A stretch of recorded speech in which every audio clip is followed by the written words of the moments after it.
الحمدللہ رب العالمین والعاقبۃ للمتقین والصلاۃ والسلام علی خاتم النبیین اما بعد فاعوذ باللہ من الشیطان الرجیم بسم اللہ الرحمن الرحیم۔ 12ویں تراویح انشاءاللہ ہم پڑھیں گے سورۃ الکہف، رکوع 10 سے 12، سورہ مریم، سورہ طٰہٰ اور سورہ انبیاء پہلے رکوع سے لے کر 7ویں رکوع تک انشاءاللہ تعالی تلاوت کی جائے گی۔ سورہ کہف میں جو ہے وہ اصحاب کہف کتبے والوں کا جو ہے وہ قصہ مکمل ہو گیا تھا، اور اس کے بعد حضرت موسیٰ علیہ السلام اور خضر علیہ السلام کا قصہ جو ہے وہ آیا ہے۔ 3 سوالات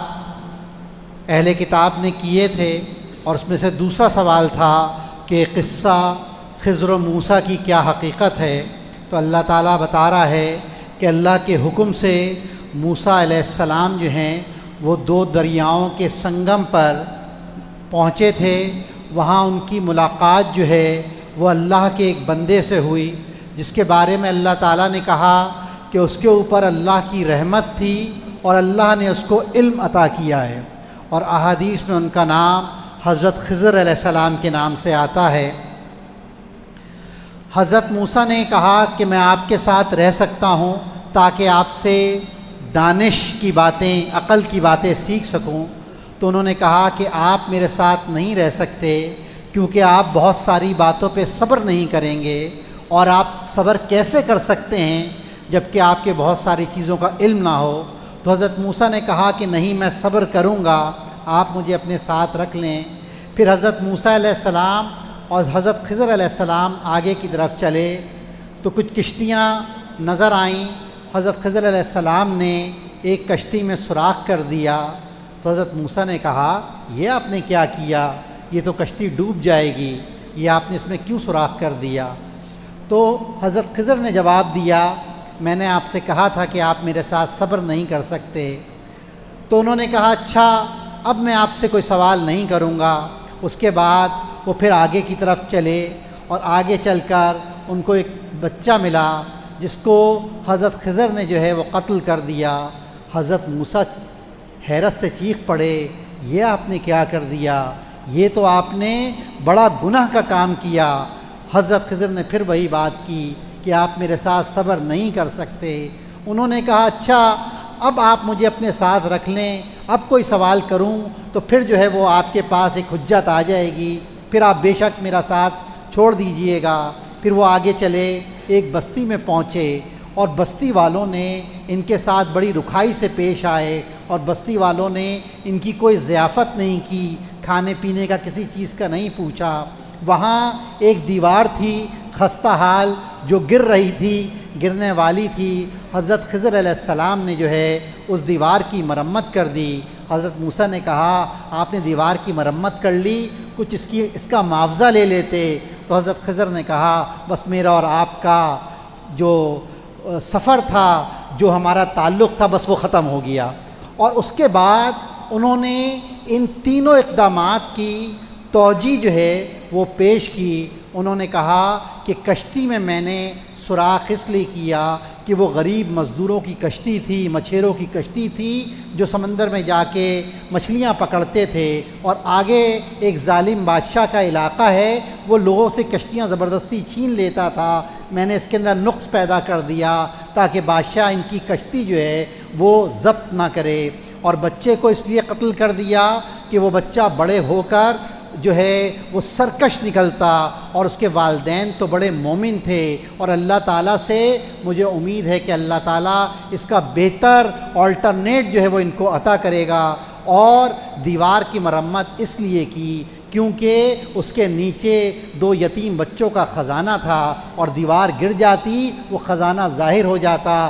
دیوار کی مرمت کر دی، وہ خزانہ محفوظ ہو گیا، اور وہ بچے جب بڑے ہو جائیں گے، بالغ ہو جائیں گے، تو وہ اس خزانے کو نکال لیں گے۔ اب یہ سمجھ لیجئے کہ یہ 3 میں سے 2 احکامات تکوینی احکام ہیں، یہ شریعت نہیں ہے، یہ مشیت ایزدی ہے، اور مولانا مودودی رحمہ اللہ کا اس میں بالکل واضح طور پر وہ ہے کہ کسی انسان کے پاس یہ اختیار نہیں ہے خواہ وہ نبی بھی کیوں نہ ہو، وہ اختیار نہیں ہے کہ وہ کسی کی مملوکہ چیز کو نقصان پہنچائے۔ کشتی میں سوراخ کر دینا کسی انسان کو اس چیز کا اختیار نہیں ہے۔ کسی بچے کو اس لیے قتل کر دینا کہ یہ بعد میں سرکش ہو جائے گا، یہ بھی کسی انسان کا کام نہیں ہے۔ تو حضرت خضر علیہ السلام دراصل اللہ کے فرشتے ہیں، اور اللہ کے حکم سے مشیتی ایزدی کے تحت وہ یہ سب کام جو ہے وہ کرتے ہیں۔ یہاں پر ایک اعتراض لوگ اٹھاتے ہیں کہ ان کے لیے بندے کا لفظ استعمال کیا ہے قرآن نے، تو اس کا بھی مولانا نے جواب دیا ہے کہ رسولوں کے لیے بھی اللہ تعالیٰ نے بندے کا لفظ استعمال کیا ہے، سورہ زخرف میں بھی کیا ہے اور شاید سورہ اعراف میں بھی کیا ہے۔ اس کے بعد 11ویں رکوع میں جو ہے وہ ذوالقرنین کا واقعہ ہے۔ فارس کا حکمران تھا، اس کا نام جو ہے وہ خورس تھا، اور اس کا لقب جو ہے وہ ذوالقرنین تھا، 2 سینگوں والا۔ اس کی فتوحات مشرق سے مغرب تک پھیلی ہوئی تھیں۔ اس کے جو مملکت تھی وہ شمالاً جنوباً پھیلی ہوئی تھی۔ بہت ہی بہادر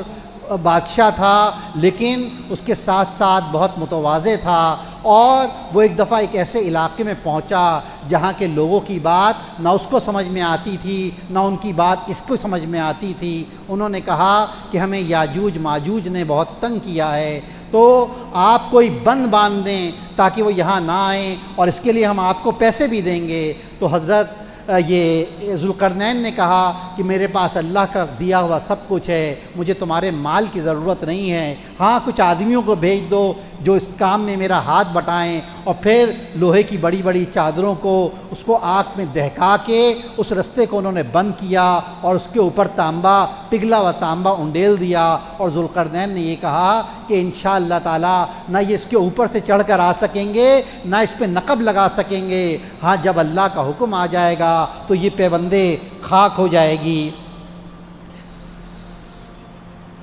اور 12ویں رکوع میں اللہ تعالیٰ نے آخر میں سورہ کہف میں کہا ہے کہ یہ اللہ کی باتیں ہیں، اور اللہ کی باتیں لکھنے کے لیے اگر سمندر جو ہے وہ روشنائی بن جائے تو وہ کافی نہ ہوگا، اور ایک اور سمندر بھی اس کے ساتھ آ جائے وہ بھی اس کی کفایت نہ کرے گا۔ اور ایک نبی مہربان صلی اللہ علیہ وسلم، آپ ایک انسان ہیں، اور آپ کی طرف ہم نے وحی بھیجی ہے، اور جو چاہتا ہے کہ وہ اپنے رب سے ملاقات کرے تو وہ رب کی عبادت کرے اور اس کے ساتھ کسی کو شریک نہ کرے۔ اس کے بعد سورہ مریم شروع ہوتی ہے۔ پہلے رکوع میں حضرت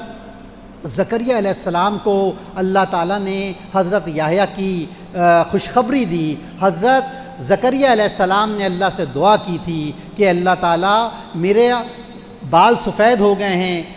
اور میری بیوی بانجھ ہے، اور تم مجھے ایک اولاد عطا فرما، ایک بیٹا، ایک وارث جو ہے وہ دے۔ اور جب ان کو یہ خوشخبری ملی تو انہوں نے کہا کہ اللہ تعالیٰ کوئی نشانی جو ہے وہ مقرر کر دیں۔ اللہ تعالیٰ نے کہا تم 3 دن تک کسی سے بات نہیں کر سکو گے، اور اس کے بعد وہ اللہ تعالیٰ کے ذکر میں لگ گئے، اور اللہ تعالیٰ کہہ رہا ہے کہ ہم نے زکریا کو یحییٰ جیسا بیٹا عطا کیا، اور یحییٰ کو ہم نے حکم دیا تھا۔ حکم کا مطلب ہے کہ ان کو علم کے ساتھ ساتھ جو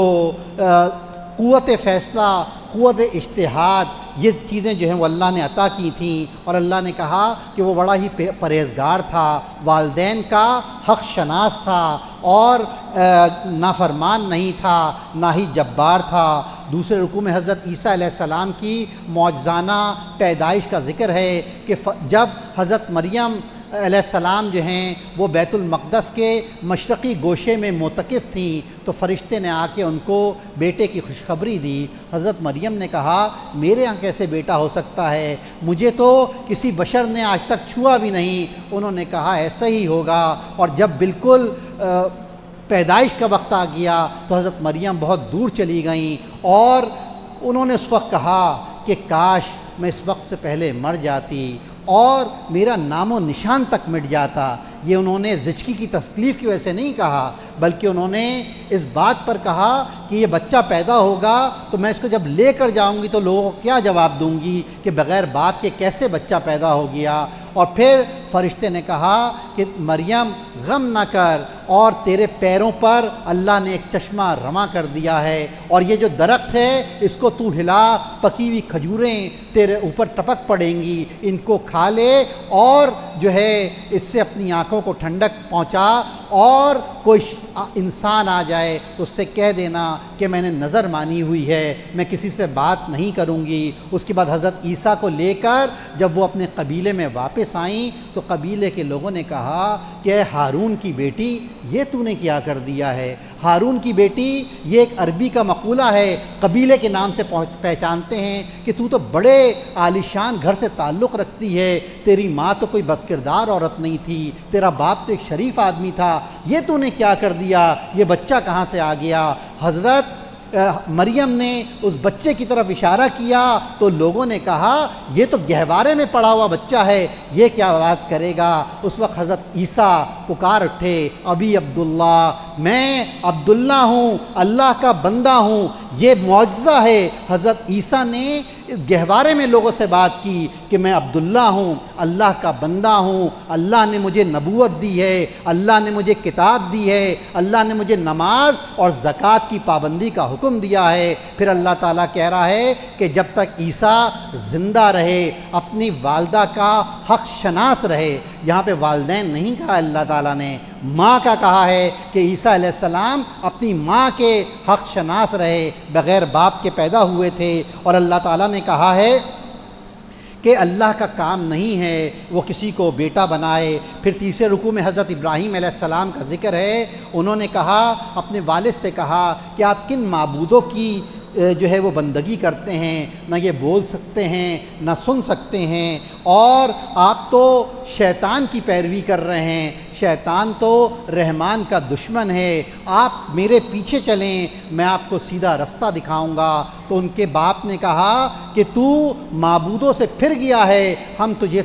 سنسار کر دیں گے۔ پھر حضرت ابراہیم علیہ السلام نے وہاں سے ہجرت کی، اپنے باپ کو چھوڑا، اپنے خاندان کو چھوڑا، اپنے قبیلے کو چھوڑا، اپنے وطن کو چھوڑا، اور دوسری جگہ جا کر آباد ہو گئے۔ اور اللہ تعالیٰ کہہ رہا ہے کہ ہم نے ابراہیم کو اسحاق اور یعقوب جیسی اولاد عطا کی اور ان سب کو نبی بنایا۔ چوتھے رکوع میں اللہ تعالیٰ کہہ رہا ہے حضرت موسیٰ، حضرت ہارون، حضرت اسماعیل اور حضرت ادریس، ان 4 پیغمبروں کا ذکر کرتے ہوئے کہہ رہا ہے کہ یہ سب کے سب راست باز لوگ تھے۔ 5ویں اور 6ٹھے رکوع میں اللہ تعالیٰ قیامت اور قیامت کے مناظر اور جنت جہنم کے اندر سرکشوں کا داخلہ اور متقیوں کو اس جہنم سے بچنے کا جو ہے وہ اس کا ذکر کر رہا ہے۔ اللہ تعالیٰ کہہ رہا ہے کہ منکرین کہتے ہیں کہ دنیا میں ہماری محفلیں زیادہ شاندار ہیں اور ہم زیادہ بہتر حالات میں ہیں، تو اللہ تعالیٰ کہہ رہا ہے کہ ان منکرین پر ہم نے شیطان چھوڑ رکھے ہیں اور جو ان کو مخالفت پر خوب جو ہے وہ اکسا رہے ہیں۔ سورہ طٰہٰ اس کے بعد شروع ہوتی ہے، اس کے پہلے رکوع سے لے کر 5ویں رکوع تک حضرت موسیٰ علیہ السلام کا جو ہے وہ تذکرہ ہے کہ حضرت موسیٰ علیہ السلام مدین سے واپس مصر کی طرف جا رہے تھے تو ان کو رستے میں آگ نظر آئی۔ انہوں نے اپنے گھر والوں سے کہا کہ تم لوگ یہیں ٹھہرو، میں اس آگ کی طرف جاتا ہوں، شاید راستے کی کوئی رہنمائی مل سکے یا یہاں سے کوئی میں انگارہ لیتا ہوا آؤں کہ تم لوگ اس سے حرارت حاصل کر سکو۔ اور جب وہاں وہ پہنچے تو آواز آئی کہ موسیٰ تو وادی مقدس طویٰ میں ہے، اپنی چپلیں اتار دے، اور میں تیرا رب ہوں، میں ہی اللہ ہوں، اور تو میرے ذکر کے لیے، میری یاد کے لیے نماز قائم کر اور فرعون کے پاس جا، وہ بڑا سرکش ہو گیا ہے۔ حضرت موسیٰ سے اللہ تعالیٰ نے پوچھا کہ یہ تمہارے ہاتھ میں کیا ہے؟ انہوں نے کہا کہ اللہ تعالیٰ یہ عصا ہے، یہ اس سے میں سہارا لے کر چلتا ہوں اور اپنی بکریوں کے لیے پتے بھی جھاڑتا ہوں۔ اللہ تعالیٰ نے حکم دیا کہ اس کو زمین پہ چھوڑ دے، وہ ایک جیتا جاگتا اژدہا تھا۔ اللہ نے کہا اس کو پکڑ لے، اس سے نہ ڈر، یہ ویسا ہی ہو جائے گا جیسے پہلا تھا، اور پھر اپنے ہاتھ کو بغل میں دبا کر نکال، یہ چمکتا ہوا نکلے گا بغیر کسی تکلیف کے۔ اور پھر حضرت موسیٰ نے اس وقت اللہ تعالیٰ سے ایک دعا کی، رب اشرح لی صدری ویسر لی امری واحلل عقدۃ من لسانی یفقہوا قولی، اے اللہ تعالیٰ میرے سینوں کو کھول دے، میرے کام کو آسان کر دے، میری زبان کی گرہ کو کھول دے تاکہ لوگ میری بات کو سمجھ سکیں، اور میرے خاندان میں سے، میرے قبیلے میں سے ہارون کو میرا وزیر بنا دے، اس کو بھی نبوت عطا کر دے۔ ایسے روایتوں میں آتا ہے کہ دنیا میں سب سے اچھا بھائی جو ہے وہ حضرت موسیٰ علیہ السلام تھے، جنہوں نے اپنے بھائی کے لیے بھی نبوت جو ہے وہ مانگ لی، اور اللہ تعالیٰ نے کہا کہ وہ ہم نے تجھے دیا جو تو نے مانگا تھا، اور اللہ تعالیٰ نے اپنے احسانات کا بھی ان کو یاد دلایا کہ جب تو چھوٹا تھا تو تیری ماں پر ہم نے وحی کی تھی کہ تجھے صندوق میں ڈال دیں، اور تو دریا میں بہتا ہوا آیا، اور تیری ماں کے ذریعے سے ہی ہم نے تیری پرورش کی۔ اس کے بعد جو ہے حضرت موسیٰ اور حضرت ہارون علیہ السلام جو ہیں وہ فرعون کے دربار میں پہنچے، اور انہوں نے کہا کہ ہم اللہ تعالیٰ کی طرف سے بھیجے گئے ہیں، رب العالمین کی طرف سے بھیجے گئے ہیں، اور بنی اسرائیل کو ہمارے ساتھ جانے دے۔ تو فرعون نے کہا کہ یہ رب العالمین کیا ہوتا ہے، یہ پہلی دفعہ ہم نے سنا ہے۔ تو انہوں نے کہا کہ رب وہ ہے جس نے ہر چیز کو ساکھ بخشی۔ اور اس کے بعد جب حضرت موسیٰ علیہ السلام نے اپنے دونوں معجزات دکھائے تو انہوں نے کہا یہ تو کھلا جادو ہے، اور پورے ملک سے جادوگروں کو بلایا گیا مقابلے کے لیے۔ جادوگروں نے حضرت موسیٰ کو دیکھا تو ان کو اندازہ ہو گیا کہ یہ جادوگر نہیں ہیں، ان میں آپس میں جو ہے وہ پھوٹ پڑ گئی، لیکن آخرکار فرعون کے کہنے پر انہوں نے مقابلہ کیا۔ حضرت موسیٰ علیہ السلام نے جب اپنا عصا ڈالا تو وہ سارے طلسم نگلتا چلا گیا، اور جادوگر جو ہیں وہ سجدے میں گر گئے، اور انہوں نے کہا کہ ہم ایمان لائے موسیٰ اور ہارون کے رب پر۔ اور اس کے بعد جو ہے اس کے بعد کے رکوع میں اللہ تعالیٰ بتا رہا ہے کہ ہم نے فرعون یعنی حضرت موسیٰ علیہ السلام کو اشارہ کیا، وہ بنی اسرائیل کو لے کر نکلے، پیچھے پیچھے فرعون آیا تو سمندر میں پھاڑ کر ہم نے رستہ بنا دیا اور فرعون کو اس میں ڈبو دیا، اور کوہ طور پر حضرت موسیٰ کی طلبی ہوئی اور وہاں پر ان کو توریت عطا ہوئی۔ اور جب حضرت موسیٰ علیہ السلام یہاں موجود تھے، کوہ طور پر موجود تھے، تو اس وقت جو ہے پیچھے سے سامری جادوگر کے کہنے پر ان کی قوم نے ایک بچھڑا بنا لیا اور اس کو معبود سمجھنے لگے۔ 5ویں رکوع میں بنی اسرائیل کی ہٹ دھرمی اور حضرت ہارون کا تذکرہ ہے کہ جب حضرت موسیٰ علیہ السلام واپس آئے طور سے اور انہوں نے بچھڑے کی پوجا کرتے ہوئے لوگوں کو دیکھا تو وہ حضرت ہارون پہ بہت زیادہ ناراض ہوئے، ان کے سر کے بال اور داڑھی پکڑ کے انہوں نے ان کو سخت سرزنش کی۔ تو حضرت ہارون علیہ السلام نے کہا کہ مجھے خوف تھا کہ بنی اسرائیل جو ہے وہ تقسیم نہ ہو جائے۔ یہاں پر یہ سمجھ لیں کہ حضرت ہارون کی یہ بات یہ نہیں تھی کہ وہ چاہتے تھے کہ قوم میں اتحاد رہے، بے شک جو ہے وہ لوگ یہ ارتداد کا شکار ہو جائیں، بلکہ اس کو آپ کو سورہ اعراف کی آیت نمبر 150 کے ساتھ ملا کر پڑھنا ہوگا کہ حضرت ہارون علیہ السلام نے حضرت موسیٰ سے کہا کہ ان لوگوں نے مجھے دبا لیا اور خطرہ تھا کہ یہ مجھے قتل کر دیں گے، تو اور میرے بھائی مجھے تو گمراہوں میں شامل نہ کر۔ تو حضرت موسیٰ علیہ السلام نے اپنے لیے اور اپنے بھائی کے لیے دعا کی۔ 6 رکوع میں جو ہے وہ قیامت کا تذکرہ ہے۔ 7ویں رکوع میں حضرت آدم علیہ السلام اور ابلیس کا قصہ آ رہا ہے۔ 8ویں رکوع میں اللہ تعالیٰ کہہ رہا ہے کہ اپنے رب کی حمد و ثنا بیان کرو۔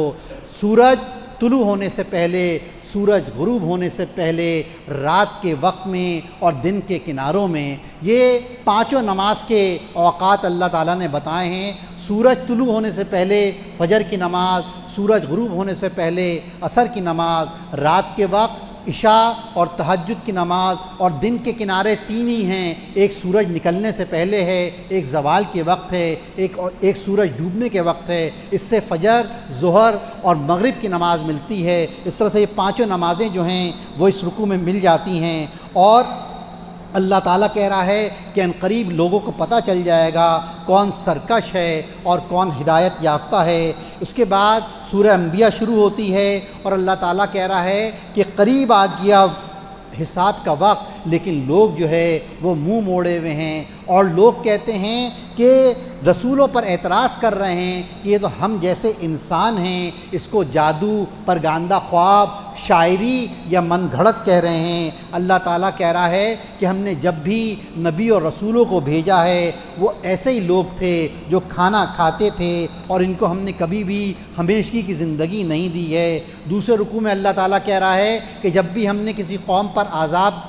بھیجا تو عذاب دیکھ کر وہ قوم چیخ پڑی کہ ہم ہی ظالموں میں سے ہیں، اور اگر اللہ تعالیٰ کہہ رہا ہے کہ آسمان میں دو خدا ہوتے تو پھر جو ہے دونوں کا نظام جو ہے وہ بگڑ جاتا۔ تیسرے رکوع میں اللہ تعالیٰ انسانوں کو دی گئی نعمتوں کا ذکر کر رہا ہے۔ چوتھے رکوع میں اللہ تعالیٰ کہہ رہا ہے کہ قیامت کے دن ہم ٹھیک ٹھیک تولنے والے ترازو رکھ دیں گے، اور کسی کے ساتھ ذرہ برابر بھی جو ہے وہ ظلم نہیں ہوگا۔ پانچویں رکوع میں حضرت ابراہیم علیہ السلام کا قصہ آیا ہے کہ حضرت ابراہیم علیہ السلام کی قوم کے سارے لوگ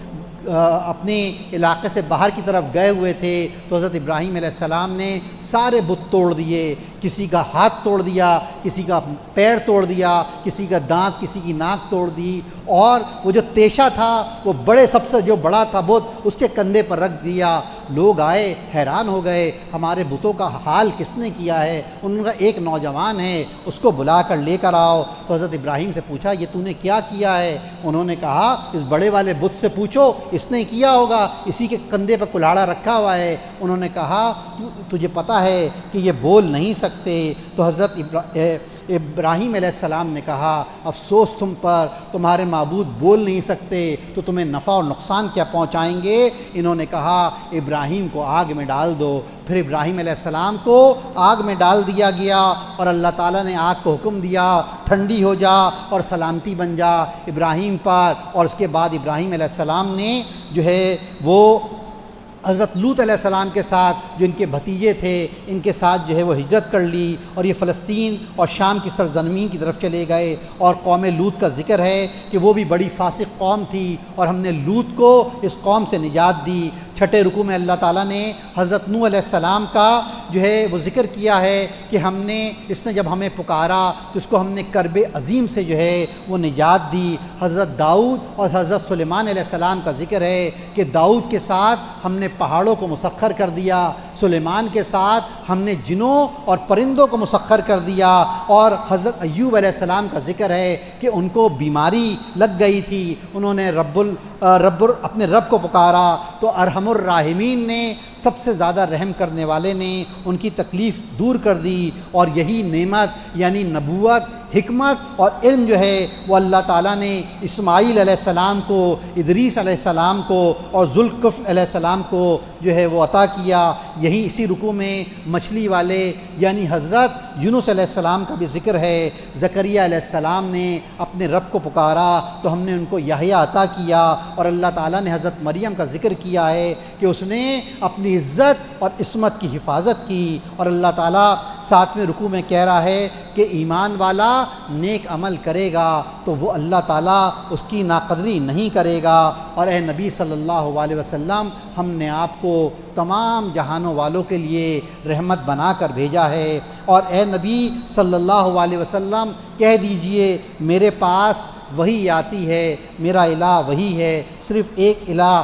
پھر کیا تم سر جھکاتے ہو؟ جہنم میں کافروں کے ساتھ ساتھ ان کے معبودوں کو بھی جھونک دیا جائے گا۔ وآخر دعوانا ان الحمدللہ رب العالمین۔